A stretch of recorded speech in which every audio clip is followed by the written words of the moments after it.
जय जगन्नाथ पिला माने आशा करे तुम मैंने सब भलरे थिबो तुमर पाठ पढ़ा तुम ठीक रूपे जारी रखिथिबो। तेबे आज हमर टॉपिक टी क्लास 7 पिला मानक पई उपादेय या छडा एनएमएमएस पिला माने मध्ये वीडियो को देखि परिबे।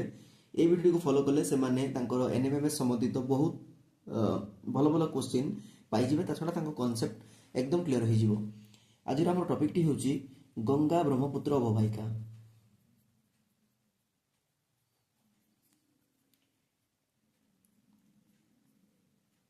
तेबे गंगा ब्रह्मपुत्र अववाहिकार कौन कौन संसाधन रही सेठारे कौन उद्भिद देखा जाए कौ प्राणी माने देखा जाती सेठाकर जलवायु केमती पृष्ठपात केमती हुए तापरे केउ प्रकार अरण्य देखा जाए ता छड़ा सेठी थिबा लोक माने केमती जीवन यापन करती से विषय में विशद भाव में पढ़ा।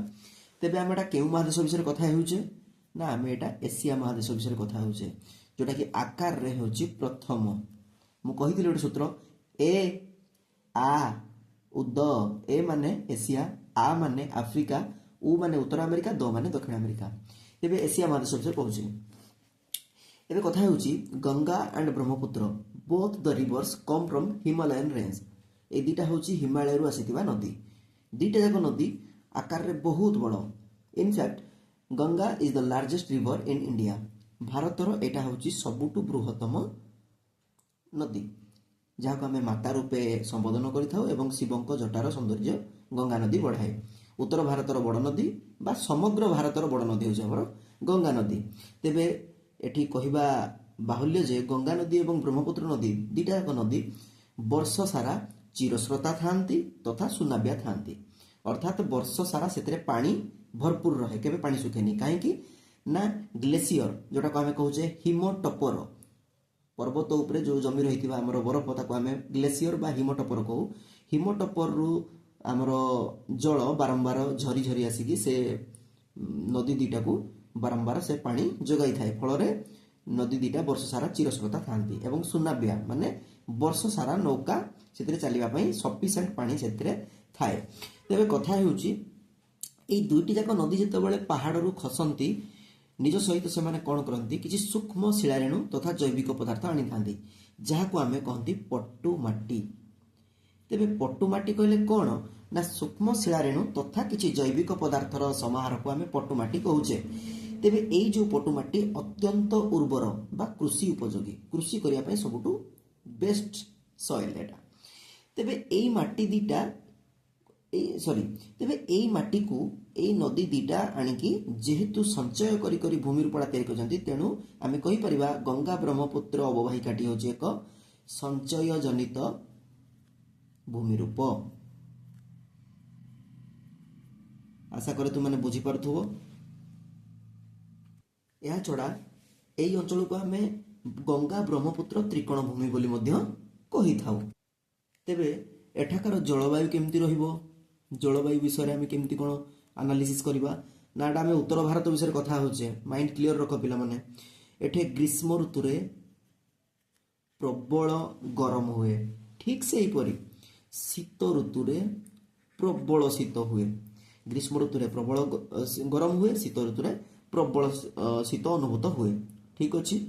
तापरे एई अंचल रे आमर कौन सब उद्भिद देखा जाए उद्भिद देखा पूर्व आमे जदि क्लासीफाई करदे जे केउ केउ अरण्य देखा जाए ता माने से आधार रे आमे उद्भिद गुडा को वर्गीकृत करि परिबा। तेबे एई अंचलटा एमिति गोटे अंचल एठे विभिन्न प्रकार अरण्य देखा जाए जेमति कि मु एक नंबर रे कहि परिबी क्रांतीय पर्णमोची अरण्य।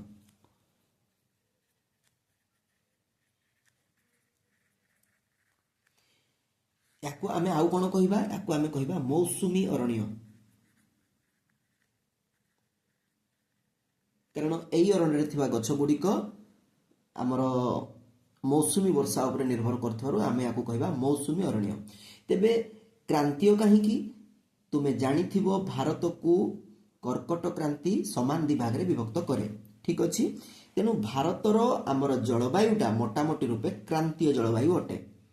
एहा छड़ा एटे पर्णमोची अरण्य पर्णमोची कहले कौन बुझाए ना एई अरण्यर समस्त गछ गुडिक वर्षर एक निर्दिष्ट समय पत्र झड़ा दियंती तेणु समस्त गछ जदि पत्र झड़ा देवे ଅବଭିୟସଲି ଗଛଟା ଜଙ୍ଗଲଟା ଲଣ୍ଡା ଦିଶିବ ବା ଜଙ୍ଗଲଟା ଥୁଣ୍ଟା ଦିଶିବ। ତେଣୁ ଆମେ କହିବା ଇଏ ହେଉଛି ପର୍ଣ୍ଣମୋଚୀ ଅରଣ୍ୟ। ଏହି ଅରଣ୍ୟକୁ ଆମେ ଅତ୍ୟନ୍ତ ଭଲ ଭାବରେ ଜାଣିଛେ। ଆମେ ଯେଉଁ ସବୁ ଗଛ ଦେଖୁଛେ ଏସବୁ ଆମ ଜାଣିବାରେ ଯେତେ ସବୁ ଗଛ ଆମେ ସାଧାରଣ ଗଛ ଜାଣିଛେ ସବୁ ଏଇ ଅରଣ୍ୟରେ ଦେଖିବାକୁ ମିଳେ। ଯେମିତି ଶାଳ ହେଲା, ପିଆଶାଳ ହେଲା, ଯେମିତି ଆମେ କହିପାରିବା ଶାଗୁଆନ ହେଲା, ଠିକ୍ ଅଛି, ନିମ୍ବ, ଜାମୁକୋଳି ଗଛ ଯୋଉଟା, ଏହା ଛଡ଼ା ଆମେ କହିପାରିବା ଆମ୍ବ, ଏଇ ସମସ୍ତ ଗଛ, ବର, ଅଶ୍ୱତ୍ଥ, ସମସ୍ତ ଗଛ ଆମେ ଜାଣିଥିବା ସମସ୍ତ ଗଛ ବିଲଙ୍ଗ କରେ ଆମର କ୍ରାନ୍ତୀୟ ପର୍ଣ୍ଣମୋଚୀ ଅରଣ୍ୟ, ଯାହାର ଅନ୍ୟ ନାମ ହେଉଛି ମୌସୁମୀ ଅରଣ୍ୟ। ଠିକ୍ ଅଛି। ତେବେ କହି ରଖୁଛି ଗଙ୍ଗା ବ୍ରହ୍ମପୁତ୍ର ଅବବାହିକାରେ ଆମର କ୍ରାନ୍ତୀୟ ପର୍ଣ୍ଣମୋଚୀ ଅରଣ୍ୟ ବା ମୌସୁମୀ ଅରଣ୍ୟ ଦେଖାଯାଏ। ଠିକ୍ ସେହିପରି ଆମର ସରଳ ବର୍ଗୀୟ ଅରଣ୍ୟ ବି ଦେଖାଯାଏ। ସରଳ ବର୍ଗୀୟ ଅରଣ୍ୟ, ଠିକ୍ ଅଛି, ଯୋଉଟାକୁ ଆମେ କହିଥାନ୍ତି ଶକୁଧାରୀ ଅରଣ୍ୟ। ଠିକ୍ ଅଛି, ଶକୁଧାରୀ ଅରଣ୍ୟ। ତେବେ ଏଠି ମୁଁ ଗୋଟେ ଜିନିଷ ମେନସନ୍ କରିବାକୁ ଚାହୁଁଛି। ରୁଷିଆ ଅଞ୍ଚଳରେ ଏହି ପ୍ରକାର ଅରଣ୍ୟକୁ ଆମେ କହୁଛେ ଟାଇଗା ଅରଣ୍ୟ।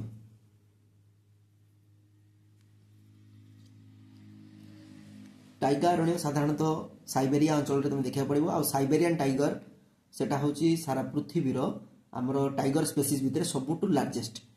ଟାଇଗା ଅରଣ୍ୟରୁ ଟାଇଗର ୱାର୍ଡଟା ଆସିଛି, ଟାଇଗାରୁ ଆସିଛି ଟାଇଗର। ଠିକ୍ ଅଛି, ତେଣୁ ଏଇଟା ବି ମନେ ରଖିଥାଅ। ଏଥିରେ କ'ଣ କ'ଣ ଗଛ ଦେଖାଯାଏ ବିଲେ କୋଡ଼ୱାର୍ଡ ପରି ମନେ ରଖ।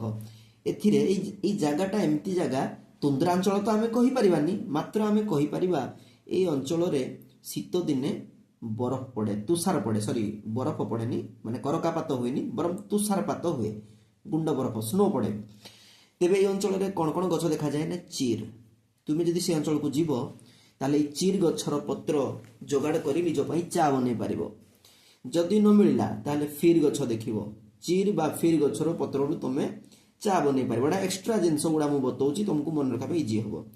ଆଉ ଗୋଟେ ଗଛ ଅଛି ସ୍ପ୍ରୁସ୍। ସ୍ପ୍ରୁସ୍ ଗଛରୁ ତୁମେ ମାନେ କ'ଣ କରିପାରିବ ନା କିଛି ସେଥିରେ ତୁଳା ପରି କିଛି ତନ୍ତୁ ଆସେ, ତାକୁ ଆଣିପାରିବ, ଯାହାଫଳରେ କି ତୁମେ ନିଆଁ ଲଗେଇ ପାରିବ। ଠିକ୍ ଅଛି, ଚା ବନେଇବା ପାଇଁ। ଆଉ କ'ଣ ଦେଖାଯାଏ ନା ପାଇନ୍ ଗଛ ଦେଖାଯାଏ। ପାଇନ୍ ଗଛ ଦେଖିବା ପାଇଁ ଆମର ଦେବଦାରୁ ଗଛ ପରି ଦେବଦାରୁ ଗଛ ବି ଦେଖାଯାଏ। ଆଉ କ'ଣ ଦେଖାଯାଏ ପିଲେ ସିଡାର ଗଛ ଦେଖାଯାଏ। ସିଡାର, ଏହା ଦେବଦାରୁ ପରି, ମାତ୍ର ଟିକେ ଗଜିଆ ନୁହେଁ। ଏ ଗଛଟା ଗଜିଆ ଦେଖିବା ପାଇଁ ଗଜିଆ ନୁହେଁ। ତାପରେ ଆମେ ଆଉ କ'ଣ ଦେଖିପାରିବା ଓକ୍ ଗଛ, ବହୁତ ଉଚ୍ଚା ଗଛ ଏଟା, ଓକ୍ ଗଛ। ଏଇସବୁ ଗଛ ଆମେ ଦେଖିପାରୁ। କହିବା ବାହୁଲ୍ୟ ଯେ ପ୍ରତ୍ୟେକ ଗଛ ଆମର ଦେଖିବା ପାଇଁ ଶଙ୍କୁ ସଦୃଶ ମାନେ ଗଛ ଗୁଡ଼ାକ ହେଉଛି ଦେବଦାରୁ ପରି ଦେଖିବା ପାଇଁ ପ୍ରାୟ ସମସ୍ତ ଗଛ ଗୁଡ଼ିକ। ତାପରେ ତାମାନେ ଆମେ ଜାଣିଲେ ଗଙ୍ଗା ବ୍ରହ୍ମପୁତ୍ର ଅବବାହିକାରେ ସରଳ ବର୍ଗୀୟ ଅରଣ୍ୟ ମଧ୍ୟ ଦେଖାଯାଏ। ତେବେ ଅନ୍ୟ ଏକ ପ୍ରକାର ଅରଣ୍ୟ ବି ଦେଖାଯାଏ, ଯୋଉଟାକୁ ଆମେ କହିପାରିବା ଜୁଆରିଆ ଅରଣ୍ୟ। ତେବେ ପିଲେ ମନେ ରଖ, ଜୁଆରିଆ ଅରଣ୍ୟ କାହାକୁ କୁହାଯିବ? ଯେଉଁ ଅରଣ୍ୟକୁ ସମୁଦ୍ରର ଜୁଆର ପାଣି ମାଡ଼ି ଆସୁଥିବ ତାକୁ ଆମେ ଜୁଆରିଆ ଅରଣ୍ୟ କହିପାରିବା। କିନ୍ତୁ ତମର ବହିରେ ଯୋଉଟା ଲେଖା ହେଇଛି ଆମେ ସେଇ ଅନୁସାରେ ଏକ୍ଜାମରେ ଲେଖିବା। ବହିରେ ଲେଖା ହେଇଛି ନଦୀ ମୁହାଣରେ ଦେଖାଯାଉଥିବା ଅରଣ୍ୟକୁ ଜୁଆରିଆ ଅରଣ୍ୟ କୁହାଯାଏ। ତେବେ ପିଲେ ନଦୀ ମୁହାଣ ଆଉ ନଦୀ ଉପକୂଳ ଦୁଇଟା ଅଲଗା ଅଲଗା ଜିନିଷ। ନଦୀ ଉପକୂଳ ମାନେ ନଦୀ କଡ଼, କିନ୍ତୁ ନଦୀ ମୁହାଣ ମାନେ ଯେଉଁ ଜାଗାରେ ନଦୀ ଯାଇକି ସମୁଦ୍ରରେ ପଡ଼ିଥାଏ ତାକୁ ଆମେ ନଦୀ ମୁହାଣ କହିବା। ନଦୀ ମୁହାଣରେ ଜୁଆରିଆ ଅରଣ୍ୟ ଦେଖାଯାଏ। ତେବେ ଜୁଆରିଆ ଅରଣ୍ୟରେ ଆମର କ'ଣ କ'ଣ ଗଛ ଆସେ ନା ଆମେ କହିପାରିବା ହେନ୍ତାଳ ଗଛ, ସୁନ୍ଦରୀ ଗଛ, ଠିକ୍ ଅଛି, ହେନ୍ତାଳ ଗଛ, ସୁନ୍ଦରୀ ଗଛ, ଝାଉଁ ଗଛ, ଏଇସବୁ ଗଛ ସାଧାରଣତଃ ଦେଖିବାକୁ ମିଳେ। ତେବେ ତୁମକୁ କହିଦେଉଛି, ଆମେ ସୁନ୍ଦରୀ ଗଛ ଥିଲେ ତାକୁ ସୁନ୍ଦରବନ କହୁଛେ, ୱେଷ୍ଟ ବେଙ୍ଗଲ, ପଶ୍ଚିମବଙ୍ଗର ସୁନ୍ଦରବନ, ସେଟା ମଧ୍ୟ ଜୁଆରିଆ ଅରଣ୍ୟ। ଆଉ ହେନ୍ତାଳ ବନ କେଉଁଠି ଅଛି ବିଲେ ନା ହେନ୍ତାଳ ବନ ଆମର ଅଛି ଆଣ୍ଡାମାନ ନିକୋବରରେ ଅଛି ହେନ୍ତାଳ ବନ। ତେଣୁ ଏଇସବୁ ଗୁଡ଼ା ଅରଣ୍ୟକୁ ଯିବ ଜୁଆରିଆ ଅରଣ୍ୟରେ। ଜୁଆର ପାଣି ମାଡ଼ି ଆସିଲେ ଏଇସବୁ ଗଛ ଦେଖିବାକୁ ମିଳେ। ଠିକ୍ ଅଛି। ତାପରେ ଆଉ ଗୋଟେ କଥା ମନେ ରଖିଥାଉ, ଯେଉଁ ଗଙ୍ଗା ନଦୀରେ ଗୋଟେ ଛୋଟ ସ୍ପେସିଜ୍ର ଡଲଫିନ୍ ଦେଖିବାକୁ ମିଳେ, ତାକୁ କହନ୍ତି ସୁସୁ ଡଲଫିନ୍। ପଡ଼ିପାରେ ଏକ୍ଜାମରେ କେଉଁ ଡଲଫିନ୍ ଆମର ଗଙ୍ଗା ନଦୀରେ ଦେଖିବାକୁ ମିଳେ ନା ସେ ହେଉଛି ସୁସୁ ଡଲଫିନ୍। ଠିକ୍ ଅଛି। ଆଚ୍ଛା, ଏବେ କଥା ହେଉଛି ଏଠିକାର ଲୋକମାନଙ୍କ ବୃତ୍ତି କ'ଣ? ଯେଉଁମାନେ ଆମର ଏଇ ଗଙ୍ଗା ବ୍ରହ୍ମପୁତ୍ର ଅବବାହିକାରେ ରହୁଛନ୍ତି ସେମାନେ କ'ଣ ବୃତ୍ତି କରନ୍ତି? ଯେହେତୁ ଏହି ଅଞ୍ଚଳଟା କୃଷିପୋଯୋଗୀ ଆଉ ଯେହେତୁ ପଟୁମାଟିରେ ଭରା ଅଛି, ତେଣୁ ଲୋକମାନଙ୍କର ପ୍ରଥମ ବୃତ୍ତି ହେଉଛି କୃଷି। ତେବେ କ'ଣ କ'ଣ କୃଷି କରନ୍ତି ଲୋକମାନେ? ପ୍ରଥମ କଥା ଧାନ, ଗହମ, ଯବ ଏହିପରି ଆମର ଶସ୍ୟ ଜାତୀୟ ଫସଲ କରନ୍ତି। ତା ଛଡ଼ା ଆଖୁ, କପା। ଆରେ ପିଲେ ସହଜ କଥା ହେଉଛି ପଟୁମାଟିରେ ଭରା ଅଛି ମାନେ କିଛି ବି ଲଗାଅ ସବୁ ହବ। ତାପରେ ଆମର ସମସ୍ତ ଡାଲି ଜାତୀୟ ଫସଲ ମଧ୍ୟ ହେଇଥାଏ। ଡାଲି ଜାତୀୟ ଫସଲ ଲେଖିଦେଲି, କଥା ସରିଲା। କ'ଣ କ'ଣ ଆମର ଡାଲି ଜାତୀୟ ଫସଲ କହିଲା ମାନେ ବିରି, ମୁଗ এই ସମସ୍ତ ପ୍ରକାର ଫସଲ ଏଠି ହେଇଥାଏ। ତେବେ ଅଲମୋଷ୍ଟ ଆମେ କଭର କରିନେଲେଣି ବିଷୟଟି ସରିବା ଉପରେ। ତେବେ କହିଦେଉଛି ଏଇ ଯେଉଁ ଗଙ୍ଗା ବ୍ରହ୍ମପୁତ୍ର ଅବବାହିକାରେ କ'ଣ କ'ଣ ମୁଖ୍ୟ ସହର ଅଛି ନା ମନେ ରଖ। ଆମର ଉତ୍ତରପ୍ରଦେଶଟା ଆମର ଏଇ ଅଞ୍ଚଳରେ ଆସୁଛି। ଉତ୍ତରପ୍ରଦେଶର 3ଟା ସହର ମନେ ରଖ। ଆହ୍ଲାବାଦ, ଯାହାକୁ ଆମେ ଆଜି ଡେଟ୍ରେ କହୁଛେ ପ୍ରୟାଗରାଜ, ତାପରେ କାଶୀ, ଯାହାର ଅନ୍ୟ ନାମ ହେଉଛି ବାରାଣାସୀ, ଲକ୍ଷ୍ନୌ, କାନପୁର। এই ସମସ୍ତ ସହର ଉତ୍ତରପ୍ରଦେଶର ଆସୁଛି ଆମର ଗଙ୍ଗା ବ୍ରହ୍ମପୁତ୍ର ଅବବାହିକାରେ। ଏହା ଛଡ଼ା ଯଦି ତୁମେ ୱେଷ୍ଟବେଙ୍ଗଲ କଥା କହିବ ତେବେ କଲିକତା ମଧ୍ୟ ଏଇ ଗଙ୍ଗା ବ୍ରହ୍ମପୁତ୍ର ଅବବାହିକାରେ ଆସୁଛି, ତୁମେ ମନେ ରଖିପାର। ତେବେ ଆଜିର ଭିଡ଼ିଓଟି ଏତିକି ଥିଲା। ଆଶା କରୁଛି ତୁମମାନେ ଏଥିରୁ ନିହାତି କିଛି ଶିଖିବାକୁ ପାଇଥିବ। ଯଦି ଭିଡ଼ିଓଟି ଭଲ ଲାଗିଥାଏ ତେବେ ନିଜର ସାଙ୍ଗସାଥୀଙ୍କ ସହିତ ଭିଡ଼ିଓଟିକୁ ସେୟାର କରିନେବ। ଏତିକି କହିବି। ଭଗବାନ ତୁମର ମଙ୍ଗଳ କରନ୍ତୁ। ଜୟ ଜଗନ୍ନାଥ।